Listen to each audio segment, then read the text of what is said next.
Hey, it's Chuck Carstensen team at Remax Results, and we are on week number 9 of the Paragon Credit Genius video series. And this week we talk about the authorized user trap. That's where you have somebody use your credit and add onto your credit card.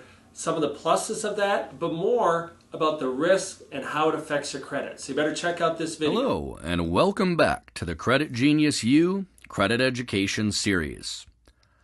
In this week's episode, we are going to talk about something called the authorized user trap. First, let's clarify what that is. If you've ever opened a credit card, you probably remember seeing a place on the application that asked if you would like to add an authorized user. An authorized user means that you give another person the right to use that credit card. You are still fully responsible for any charges put on the card, but this allows more than one person to have access to the credit card's available balance for purchases. Placing someone on your credit card as an authorized user is especially popular for parents who are trying to help their children build a credit history or learn proper debt management tactics. This works because all of the credit card information will appear on the authorized user's credit history, just the same way as if they were the primary card holder. And while this can be a positive thing for a young person building credit, we recommend steering away from this practice altogether if you can. As you may recall, our first 5 videos in the series discuss the 5 separate categories of credit data that make up your credit history. When you are added to someone's credit card as an authorized user, you actually affect all 5 of these categories in different ways. And while done properly, this can help some credit-challenged consumers. There is serious risk of damage to your credit scores as well. If the card has been opened shorter than the average age of your current accounts, you can damage your score. If the limit is too low, you can damage your score.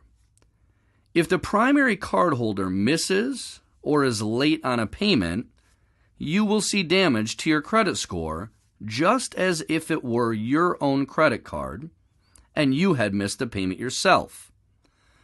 And even something as small as the balance going up, which is typically something you will have very little control over, can have significant damage to your credit score.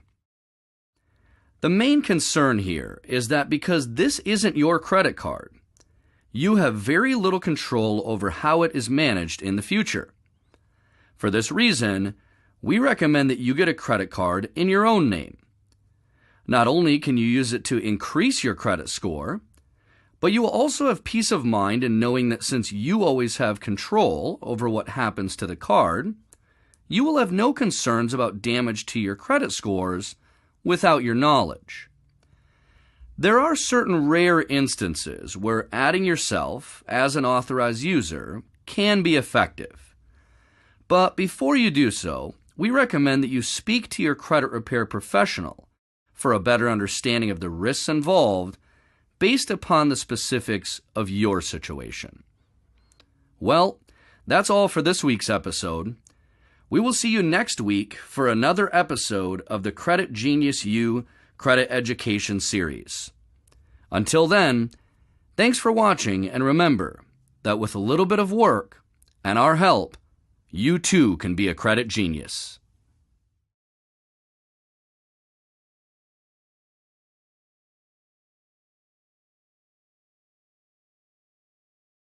Thanks for watching another Carstensen team production. Please find us and follow us at these links below.